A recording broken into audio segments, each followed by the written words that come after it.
bulan sejak pengungkapan peredaran narkoba yang diduga didalangi mantan Kapolda Sumatera Barat Irjen Teddy Minahasa, penyidik Polda Metro Jaya akhirnya mengkonfrontir Irjen Teddy Minahasa dengan mantan anak buahnya AKBP Dodi Prawiranegara.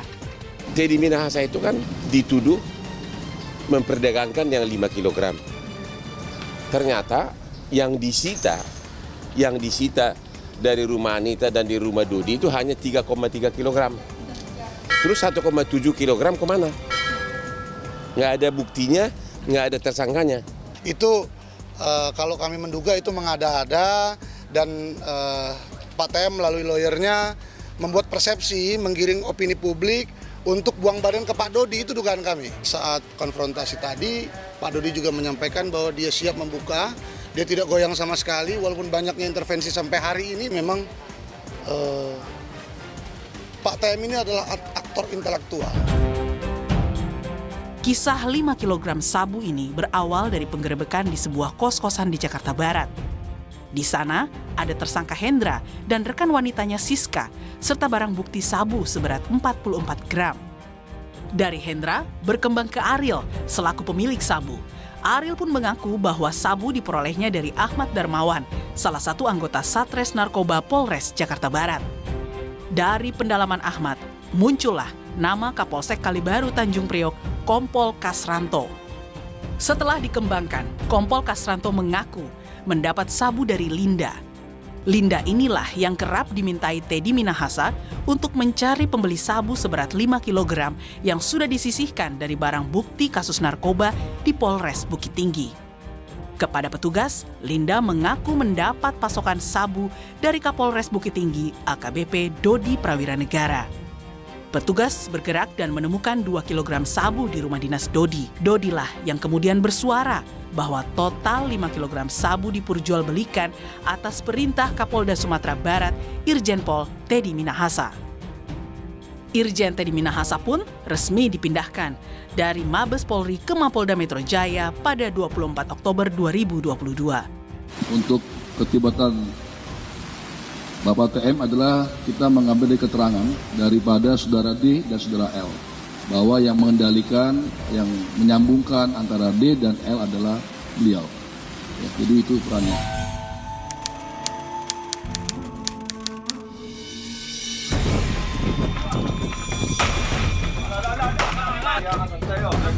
Asal muasal 5 kg sabu yang diamankan penyidik Polda Metro Jaya pada Oktober lalu itu merupakan barang bukti hasil pengungkapan kasus peredaran sabu seberat 41,4 kg di Bukit Tinggi, Sumatera Barat saat Teddy Minahasa menjabat Kapolda Sumatera Barat dan Dodi Prawiranegara sebagai Kapolres Bukit Tinggi. Pengungkapan penyalahgunaan narkotika jenis sabu seberat 41,4 kg kali ini merupakan capaian yang terbesar sejak berdirinya mungkin Polres Bukit Tinggi, juga termasuk Polda Sumatera Barat. Dari 41,4 kg sabu, awalnya Teddy Minahasa meminta Dodi menyisihkan 10 kg sabu untuk undercover buying dan bonus anggota sehari sebelum konferensi pers. Namun Dodi menolak. Teddy kembali meminta Dodi menyisihkan 5 kg sabu. Dodi pun dimutasi ke Kabak Biro Logistik Polda Sumatera Barat. Tak terima anaknya menjadi tersangka kasus peredaran narkoba, ayah AKBP Dodi, Irjen Purnawirawan Maman Supratman yang merupakan mantan Kapolda Riau dan Wakapolda Sumatera Utara ini yakin sang anak adalah korban dari perilaku atasannya. Saya terus terang saja, anak saya tidak mungkin berbuat seperti itu. Saya jamin itu. Hanya ini mungkin karena tekanan aja harus melaksanakan perintah pimpinannya. Semoga kasus ini proses dengan seadil-adilnya dengan melihat prestasi anak saya dan perjalanan karir anak saya. Kini, Dodi dan 2 tersangka lainnya masih menunggu keputusan LPSK untuk menjadi justice collaborator. Hal ini demi keleluasaan mereka membongkar skenario Teddy Minahasa.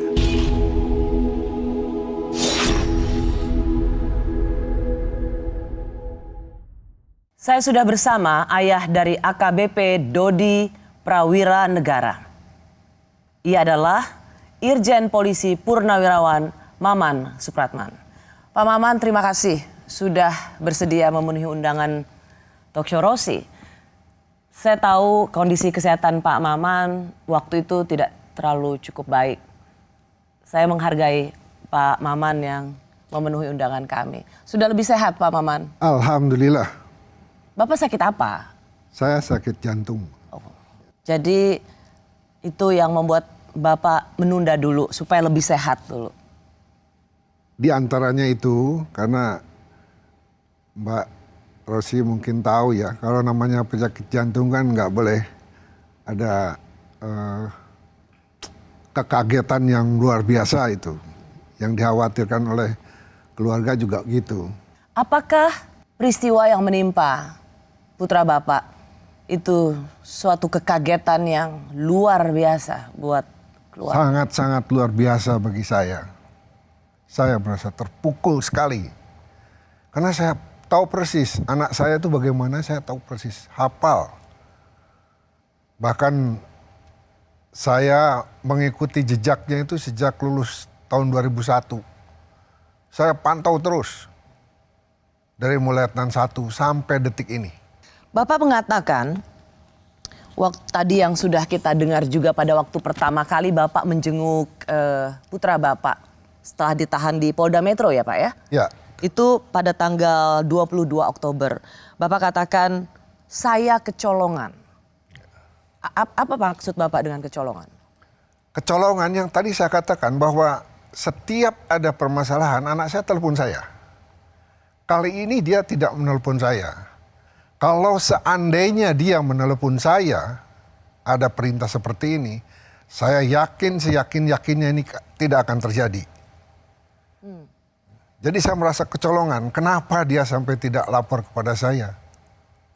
Setiap kasus besar, kecil, selalu dilaporkan ke Bapak? Seorang Selalu. AKBP loh Pak.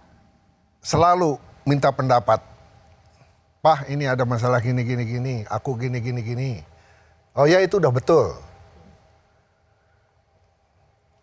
Jadi memang saya pantau terus. Ada contohnya misalnya ada kasus besar? Ada, seperti menangani motor besar. Yang anggota motor besarnya memukul anggota Intel Kodim. Itu kasus besar. Anak saya sampaikan kepada saya bahwa, Pak, ini ada masalah kasus besar. Papa udah tahu di TV sebenarnya. Kamu nggak usah mundur. Siapapun di belakangnya, jangan mundur kamu.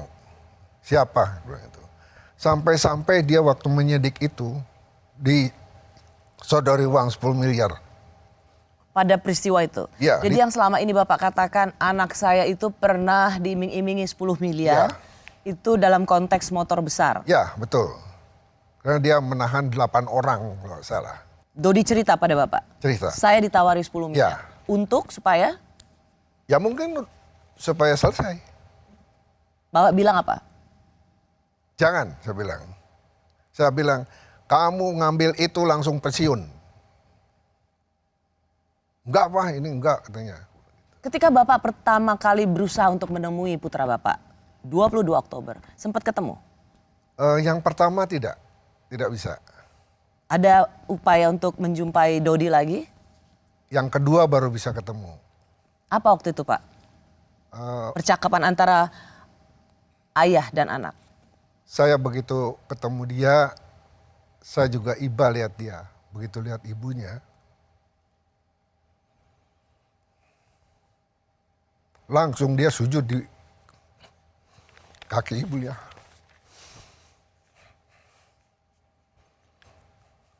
Kemudian saya tanya, kenapa kamu sampai begini?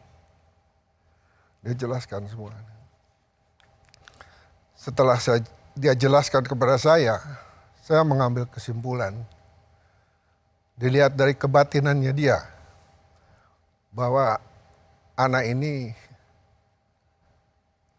ada tekanan karena mendapat perintah dari bintang 2. Sang Kapolda? Kapolda, ya. Ia menceritakan secara terang benderang Atau Bapak merasakan dari nuansa keterangannya, penjelasannya, atau dia mengatakan, Pak, saya disuruh? Ya, ada perintah. Ada perintah dari Kapolda. Yaitu? Ya, untuk melakukan yang sekarang ini. Menyisihkan? Menyisihkan. Kemudian dia sempat saya udah tolak, Pak. Dan saya menanyakan ini untuk apa. Saya tidak berani, Jenderal. Jadi Dodi sempat mengutarakan juga ekspresinya, Ya. ketidakberaniannya pada Betul. Kapolda waktu itu, Betul. TM, Betul. Teddy Minahasa. Dan berkali-kali itu nolak. Ia katakan itu pada Bapak, Dodi. Ya. Apa yang membuat akhirnya dia nurut? Ya mungkin itu, ada tekanan itu. Akhirnya dilaksanakan sama dia. Pak Maman pasti juga mengikuti peristiwa demi peristiwa yang terjadi pada institusi Polri. Karena ini berdekatan dengan peristiwa besar yang juga mencoreng citra dan marwah institusi Polri, yaitu kasus Sambo. Kapolri, Jenderal Listio Sigit langsung mengeluarkan surat edaran yang mengatakan tidak bahwa bawahan tidak harus, kira-kira begitu spiritnya, melaksanakan perintah atasannya yang tidak benar, yang melanggar hukum.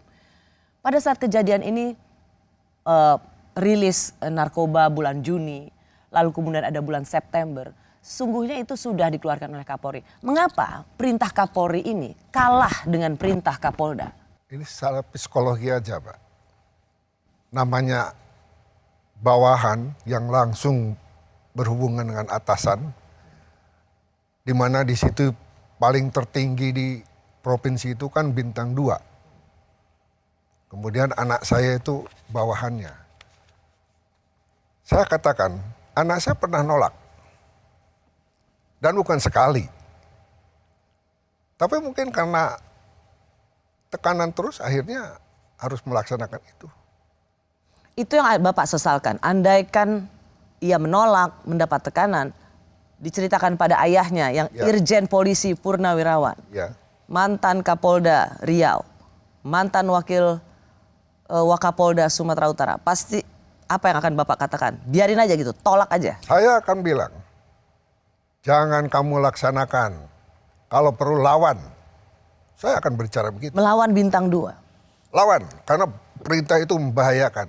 Apalagi pada waktu itu seperti yang tadi saya katakan, Pak, secara institusi Kapolri sudah mengeluarkan surat edaran perintah pada seluruh anggota Polri tidak perlu melaksanakan perintah dari atasan yang melanggar hukum. Harusnya Dodi lebih memegang perintah atau aturan yang ditegakkan oleh Kapolri daripada seorang bintang 2 Kapoldanya. Kan begitu harusnya seorang anggota polisi. Betul, itu secara teori. Tapi pelaksanaan di lapangan belum tentu bisa dilaksanakan itu. Waktu dia menangani kasus besar di Bukit Tinggi, dia mau dikasih uang 10 miliar, ditolak sama dia. Dan saya yakin kalau dia itu tidak dari hatinya untuk melakukan ini. Saya yakin dia dapat tekanan dari pimpinannya. Itu informasi dari kuasa hukum Dodi ya. Bapak masih sangat yakin ini pasti tekanan atasan. Yakin saya. Apakah Bapak juga merasa soal tekanan itu tidak saja ketika bintang 2 aktif dan AKBP aktif terjadi? Apakah Bapak juga melihat masih ada tekanan atau Bapak mengalami tekanan lainnya? Jelas. Jelas saya juga merasa ada tekanan dengan kejadian ini. Saya tidak menyangka anak saya berbuat seperti ini. Dan waktu si TM sudah ditahan, dia nelpon saya. Menelpon Bapak? Supaya anak saya bergabung dengan dia. Apakah itu bukan intervensi kepada saya? Tapi saya tolak. Bahkan dia bilang, bergabung dengan saya, semua biaya akan saya tanggung. Dan saya sampaikan kepada anak saya, kepada istrinya, jangan mau untuk bergabung dengan TM.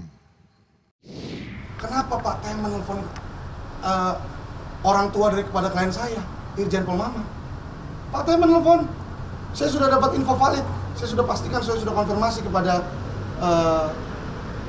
Irjen Pol Maman, bapak daripada klien saya, AKBP Dodi, dia sudah kasih tahu ke saya bahwa dia ditelepon oleh Pak TM langsung. Yang isinya untuk mengganti saya menjadi pengacaranya. Mengganti saya dan ikut kepada dia, ikut skenario-nya maksudnya. Untuk buang badan ke Arif. Itu maksudnya. Itu kira-kira isinya. Itu biasa, junior minta tolong sama senior. Dan dia masih dalam tahanan. Saya baru mengalami sekarang. Berarti waktu itu ia ada dalam tahanan. Di Mabes, ya. Lagi di Mabes, tapi bisa menghubungi Bapak. Ya. Boleh saya tahu persisnya sekali lagi kalau saya ingin ini. Apa yang ia katakan, Pak? Dia bilang, Assalamualaikum. Saya dengan Teddy Minahasa. Bicara dengan Pak Maman, ya, saya bilang itu. Saya ketus saja begitu dengan nama dia. Mohon izin Pak, supaya Dodi bergabung dengan kami, pengacaranya. Nanti seluruh biayanya akan saya tanggung. Itu ucapan dia. Kemudian saya sampaikan, tadi saya sampaikan saya punya penyakit jantung, kemudian yang mengurus ini adalah istrinya. Saya bilang, saya enggak. Saya tutup. Mengapa Bapak tolak? Saya tidak yakin aja. Ini aja dia sudah menjerumuskan anak saya. Bagaimana nasib anak saya kalau bergabung dengan dia? Pasti akan didikte sama dia. Biaya pengacara akan ditanggung, semuanya akan bisa dibereskan oleh sang bintang 2. Mengapa itu tidak sesuatu yang menjadi pertimbangan? Tidak. Demi menyelamatkan putra Bapak. Tidak sama sekali. Bukankah bebasnya putra Bapak menjadi goal utama? Betul, tapi bukan begitu caranya. Tidak dengan bergabung dengan mantan Kapolda Sumatera Barat. Tidak. Yang notabene adalah atasan Tidak, putra Bapak. tidak. Dari awal saya sudah analisa. Tidak, tidak usah. Apa analisa Bapak sebagai seorang yang juga bintang 2? Seorang bintang 2 memerintahkan anak buahnya untuk berbuat tindak pidana masalah narkoba. Saya baru menemui pimpinan seperti ini. Selama 32 tahun saya di polisi, tidak pernah ada pimpinan seperti ini. Senior-senior saya tuh panutan semua waktu saya masih dinas. Bahkan dia mengirim surat untuk ditandatangan anak saya itu. Untuk bergabung dengan dia. Tapi ditolak sama anak saya. Ditolak oleh putra Bapak? Ya. Kalau misalnya memang diajak bersama, apa sebenarnya skenarionya Pak Maman? Saya kurang tahu ya, tapi analisa saya kurang menguntungkan lah kalau analisa saya. Maksudnya AKBP Dodi, mantan Kapolres Bukit Tinggi ini akan dikorbankan? Dalam tanda kutip ya. Dalam tanda kutip akan dikorbankan dan kemudian supaya mengakui apa yang menjadi pembelaan Teddy Minahasa, begitu? Yang jelas pasti dia didikte apa maunya dia. Itu analisa saya. Karena anak saya tahu banyak. Kenapa dia harus bergabung ke sana? Kenapa diajak ke sana? Tahu banyak, misalnya apa Pak? Ya masalah ini. Soal peredaran narkoba ini? Bukan. Soal Perintah-perintah dia itu kan ada di catnya anak saya. soal untuk menyisihkan, soal untuk perintah gitu. Tapi saya mencoba untuk melihatnya begini. Bagaimana kalau kemudian putra Bapak yang dianggap salah menginterpretasikan perintah? Saya kira itu ada yang menilai khusus, bukan saya. Izinkan saya bertanya, ini tidak saja Bapak sebagai seorang ayah, tapi juga Bapak sebagai mantan Kapolda. Yang dikatakan oleh Kapolda Teddy Minahasa waktu itu, sesungguhnya niatan saya adalah untuk melakukan penangkapan Linda, bagian dari delivery control atau undercover. tapi oleh Kapolres tidak dilakukan secara prosedural. Tanggal 24 September, Kapolresnya itu Dodi mengakui bahwa ada perintah dari Pak Teddy agar semua barang bukti ditarik yang semula direncanakan untuk sebagai umpan, agar semua ditarik. Ya. Tapi kok tiba-tiba sudah ada yang terjual. Katanya sudah ada yang terjual 1 kilogram. Bahkan yang lebih anehnya lagi, beberapa saat kemudian ada 2 kilogram sudah ada di Linda. Padahal tanggal 24 September jelas-jelas itu di BAP dan itu diakui oleh Dodi. Teddy Minahasa memerintahkan agar itu barang bukti ditarik semua. Karena memang TM maunya pemancingannya itu di wilayah Padang. Tapi kok ke bawah ke wilayah luar Padang. 2 kilo yang ditemukan di rumah Dodi itu ketika Pak TM memerintahkan Pak Dodi untuk mengambil semua, mengambil kembali. Jadi kan pada saat itu nilai penjualannya kan 300 juta. Nah 300 juta itu tidak sepakat, intinya mereka nggak sepakat. Kok Wan Prestasi, Ani, Linda bilang awalnya 400 kok jadi 300. Nah karena dia tidak sepakat, dia suruh menarik barang itu semua. Nah akhirnya ditarik lagi oleh Dodi atas perintah Pak TM. Barulah ditaruh di rumah Dodi, makanya ditemukan barang bukti tersebut. Gitu. Apakah memang Kapolda kalau ingin menjalankan satu proses undercover untuk menangkap sindikat yang lebih besar, itu memang SOP-nya seperti apa? Memang seperti ini sehingga bisa disalahartikan oleh Kapolres? Ya tidak seperti itu loh Pak. Seperti sekarang ini kan contohnya aja anak saya mengungkap. Ya, mengungkap. Kemudian anak saya dipengaruhi, diperintahkan. Nah ini juga bisa ditelusuri nih. Ditelusuri gimana Pak maksudnya? Ya jangan berhenti di masalah ini saja. Harus dilihat. Sampai bisa memerintahkan anak buah seperti ini. Izinkan saya juga bertanya pada Bapak. Di sini disebutkan bahwa ada orang yang pernah menipu saya soal informasi penyelundupan narkoba sebesar 2 ton melalui jalur laut. Ia bernama Anita alias Linda yang membuat saya rugi hampir 20 miliar biaya operasi penangkapan di Laut Cina Selatan dan sepanjang Selat Malaka dari kantong pribadi. Sebagai mantan Kapolda, apakah ini lazim seorang Kapolda bisa punya operasi dengan uang pribadi sehingga bisa rugi hampir 20 miliar? Menurut saya tidak lazim dan perlu didalami itu. Besar sekali loh itu Pak, angka yang sangat fantastis. Uang pribadi lagi. Pernah nggak ada Bapak dengar ada Kapolda atau Jenderal bintang 2 operasi rugi sampai miliaran rupiah sepanjang sejarah karir Bapak? Tidak pernah.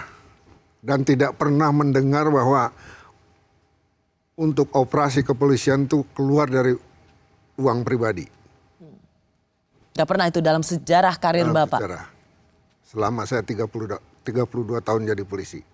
Waktu katanya pertengahan September begitu Pak, katanya putra Bapak tuh sempat ke Jakarta, yang kemudian diceritakan oleh versi pengacara hukum ke Jakarta untuk ketemu dengan SDM Kapolri. Itu Bapak tahu? Nggak tahu saya. Bahkan Mbak, anak saya diambil dari rumah itu sama saya tidak tahu. Sama sekali nggak tahu. Itu padahal di Jakarta ya Pak ya? Di Jakarta. Jadi pamitnya itu, Pak mau keluar dulu. Itu dijemput sama temennya. Kan temennya banyak dia. Keluar. Besok pagi saya bangun tanya sama ibunya. Mas ya pulang jam berapa? Nggak pulang tuh Pak. Loh kemana kok nggak pulang? Terus setelah 2 hari nggak pulang juga, tahu-tahu saya tahu dari TV. Bulan apa kira-kira? Ya kira-kira sebulan yang lalu lah. Oke. Jadi sebelum ditahan? Sudah. Ya udah nggak pulang lagi tuh. Bapak nggak tahu sama sekali, baru tahu dari TV bahwa itu putra Bapak Iya. yang ditahan. Iya. Dan kemudian sampai pada nama Kapolda. Ya. Blank betul-betul, tidak tahu sama sekali. Sama sekali. Sama sekali. Makanya kagetnya di situ saya. Dari keterangan saudara D dan saudara L menyebutkan adanya keterlibatan Irjen Pol TM selaku Kapolda Sumbar sebagai pengendali BB 5 kg sabu dari Sumbar, di mana sudah menjadi 3,3 BB yang kita amankan, 3,3 kg BB sabu yang kita amankan, dan 1,7 kg sabu yang sudah dijual oleh saudara DG yang telah kita tahan dan diedarkan di Kampung Bahari. Pak Maman, saya mendengar penjelasan Bapak seorang ayah dan anaknya juga menjadi polisi. Rekam jejak Bapak baik sebagai mantan Wakapolda dan kemudian mantan Kapolda. Dalam bulan-bulan terakhir ini institusi Mabes Polri itu betul-betul seperti tercoreng. Tidak saja kasus Sambo, tapi juga kemudian ketika Presiden mengumpulkan seluruh Kapolda, Kapolres, ternyata ada bintang 2 yang terjerat kasus jual beli narkoba. Termasuk Kapolres yang putra Bapak. Orang melihat bahwa ini bukan soal ada yang jadi korban atau tekanan atasan bawahan. Ini soal memang jaringan di polisi yang memang sudah menjadi rahasia umum, selalu punya keterlibatan dengan jaringan narkoba. Bagaimana Bapak menjawab bahwa putra Bapak bukan korban? Putra Bapak bersama-sama dengan Kapolda memang terlibat dalam jaringan narkoba. Saya kira anak saya bukan jaringan narkoba, bukan. Anak saya bukan pemain, anak saya tidak pemakai, karena ini atas perintah saja. Maaf saya harus tanyakan ini Bapak, karena bukan rahasia umum lagi. Kapolres di beberapa daerah, Kapolsek, Kasat Narkoba ditangkap karena ikut dalam peredaran narkoba. Sehingga ketika ada polisi ditangkap soal urusan ini yang kemudian sampai pada Jenderal Bintang 2 untuk pertama kalinya dalam sejarah. Itu sesuatu yang membuat masyarakat ya akhirnya tertangkap. Ini sesuatu yang dirasakan oleh masyarakat, Pak Maman. Dan putra Bapak ada dalam kisaran cibiran ini.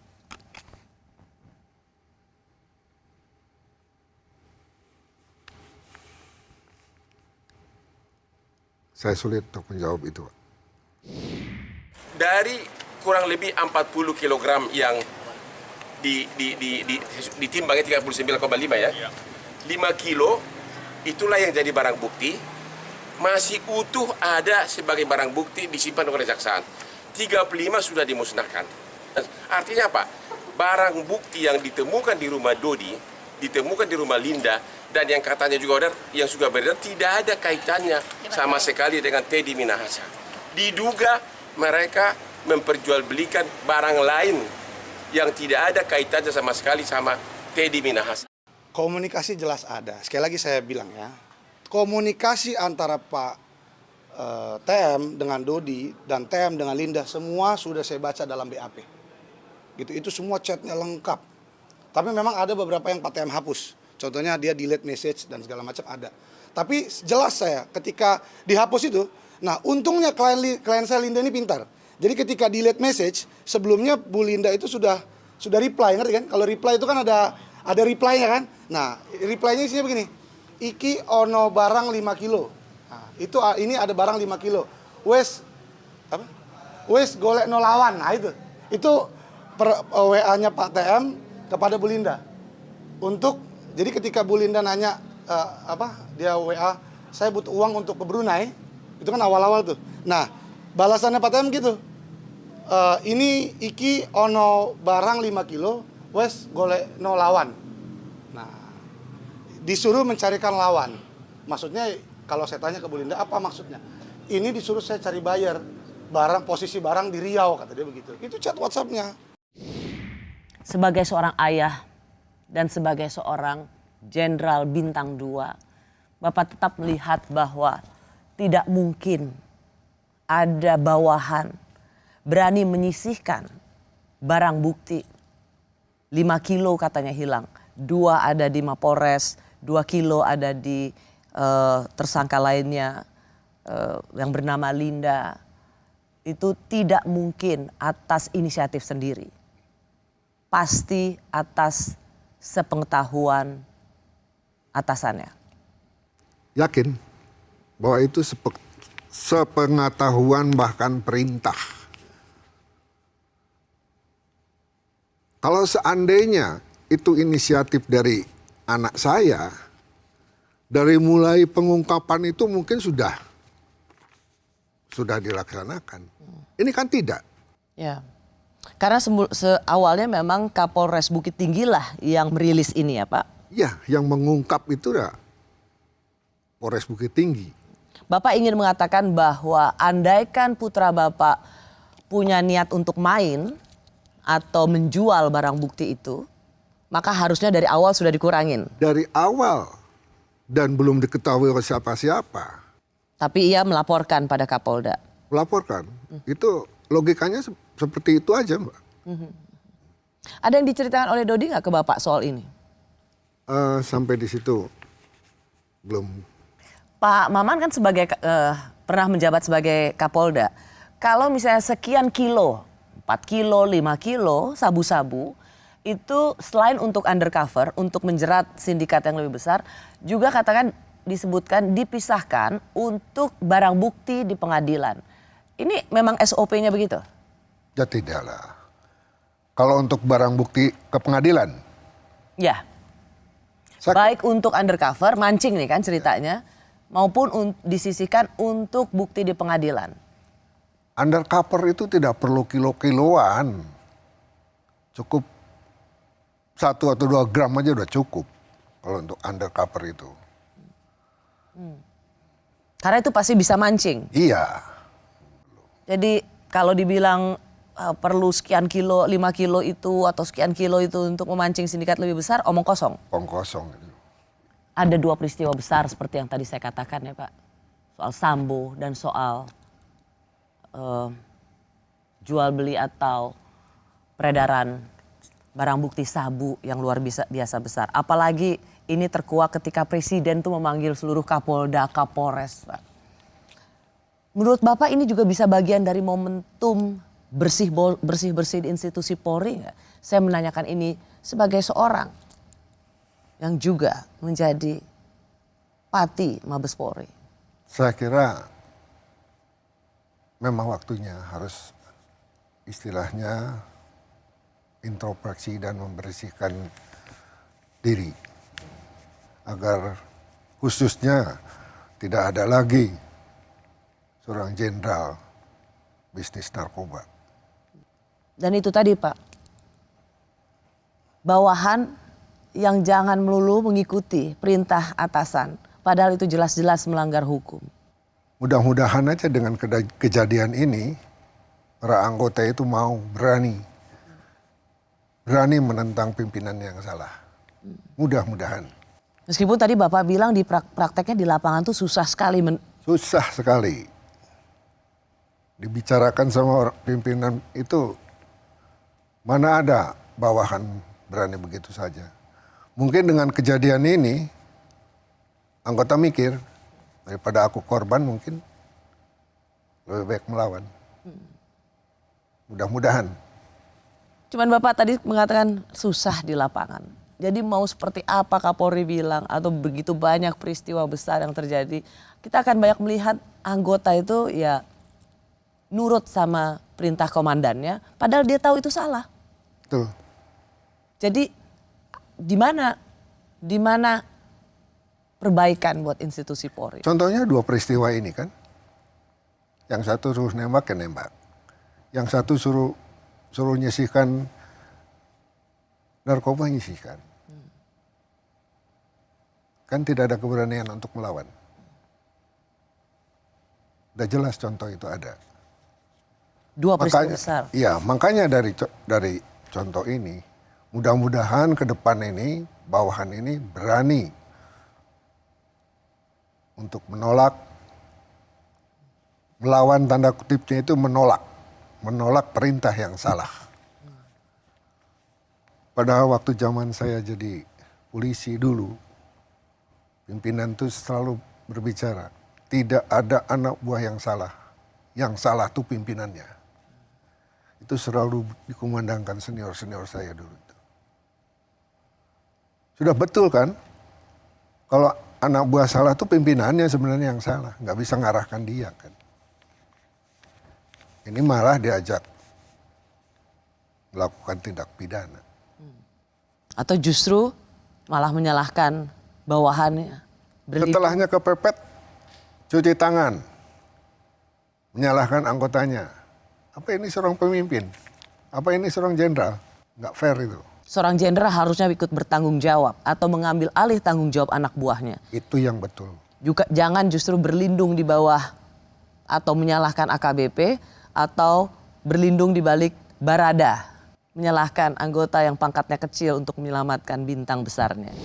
Pak Maman, Bapak seorang jenderal bintang 2, putra Bapak seorang AKBP yang sekarang terseret kasus. Bapak cukup shock mendengar ini. Ini sebuah peristiwa yang sangat berat bagi Bapak. Biasanya banyak orang, Pak, tidak ingin mengatakan ini di publik begitu dan memilih untuk diam. Apa yang membuat Bapak merasa perlu untuk memberikan pesan pada publik bahwa Bapak kecolongan ini karena juga ada tekanan atasan? Apa yang sebenarnya Bapak ingin sampaikan? Anak saya itu sejak lulus dari AKBP tahun 2001, dia selalu berprestasi. Setiap menduduki jabatan pasti dia dapat penghargaan. Entah itu dari Kapolres, entah itu dari Kapolda, entah dari atasan lainnya. Sampai detik ini juga dia selalu mendapatkan penghargaan. Penghargaan yang paling menonjol dia dapat dari Duta Besar Tiongkok. Kemudian dari Duta Besar Jepang. Kemudian dari Menteri Aparatur Negara. Kemudian dari Menteri Pariwisata. Dan waktu dia tugas di Reserse Metro Jaya, dia pernah menyidik tentang pembunuhan sampai ke Korea. Jadi saya yakin anak saya tuh kalau dalam kerja itu luar biasa dia. Cuman anak saya tuh agak keras tapi disiplin. Ya. Itu yang kembali saya ingin tanyakan, Pak. Biasanya banyak orang tua, apalagi Bapak seorang Irjen Polisi bintang 2 Purnawirawan Polri, biasa memilih untuk tidak memberikan komentar, memilih untuk menjauh dari memberikan pernyataan. Tapi Bapak memberikan pernyataan di depan media pada saat pertama kali upaya mengunjungi Dodi.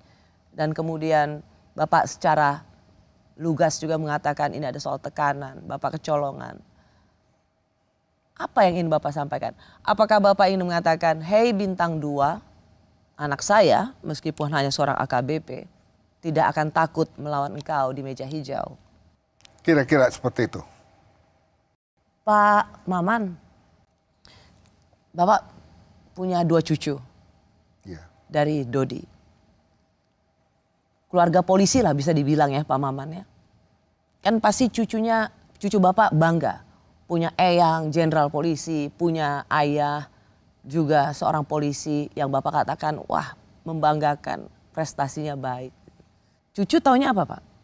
Itu yang sekarang bingung. Karena cucu saya itu ikut dengan saya. Bagaimana saya harus menjelaskan sama anak 2 ini. Padahal anak 2 ini dua-duanya laki-laki. Kan tidak bisa saya menjelaskan secara terbuka begitu saja. Yang satu kan sudah SMP kelas 3. Bisa lihat berita? Ya, yang satu lagi kelas 5. Jadi saya bingung untuk memberitahu dia. Jadi, tadi saya katakan si TM itu bukan hanya menghancurkan karir anak saya, tapi menghancurkan keluarganya. Menghancurkan anak yang tidak berdosa itu. Bapak sendiri bingung untuk mengatakan apa yang harus dijelaskan Ya, kan pada anak-anak. harus pelan-pelan kan Mbak. harus pelan-pelan. Bahkan mungkin harus melalui psikolog. Pak Maman, Dodi akan all out dalam persidangan nanti. Insya Allah.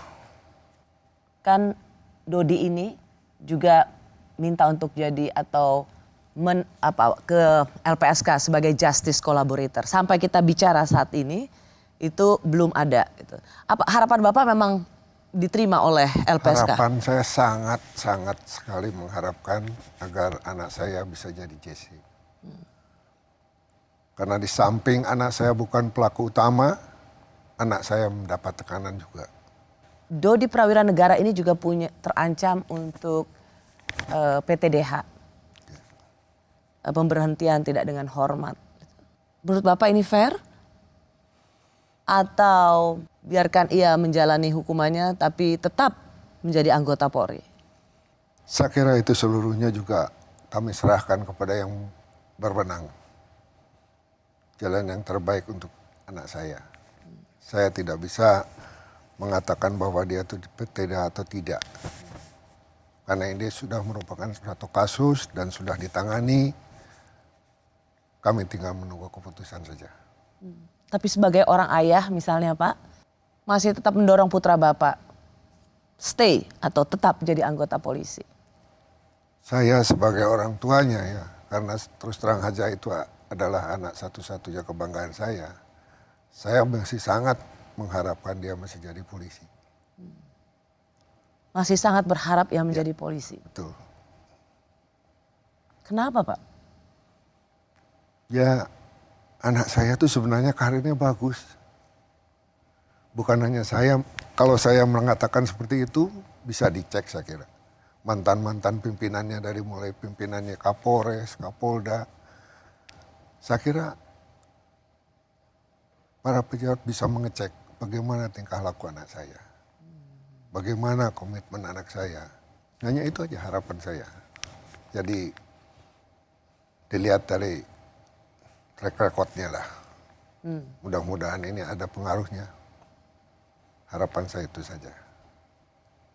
Jika ia dalam sidang etik mendapat keputusan pemberhentian dengan tidak hormat, apakah itu suatu pukulan kekecewaan bagi seorang Irjen Polisi Purnawirawan Maman Supratman?